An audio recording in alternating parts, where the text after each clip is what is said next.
हुकूमत ने इश्तहारात की तफसीलात सेनेट की कायमा कमेटी बराए इत्तलात में पेश कर दी। मजमूई तौर पर मुख्तलिफ मीडिया ग्रुप्स को 3 अरब 67 करोड़ से ज़ायद के इश्तहारात जारी किए गए। चेयरमैन कमेटी ने नून लीग दौरे हुकूमत में चैनल्स को मिलने वाले इश्तहारात की तफसीलात तलब कर ली।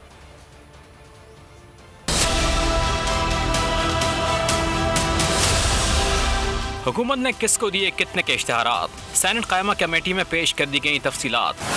मजमूई तौर पर मुख्तलिफ मीडिया ग्रुप्स को 3 अरब 67 करोड़ से ज़ायद के इश्तहारात जारी किए गए। जंग जियो ग्रुप को सबसे ज़्यादा 1 अरब 88 करोड़ के इश्तहारात दिए गए। दुनिया ग्रुप को 56 करोड़ से ज़ायद के इश्तहारात मिले। एक्सप्रेस ग्रुप भी आगे रहा, 99 करोड़ से ज़ायद के एड्स दिए गए। ARY न्यूज़ पर 15 करोड़ से ज़ायद के इश्तहारात चले।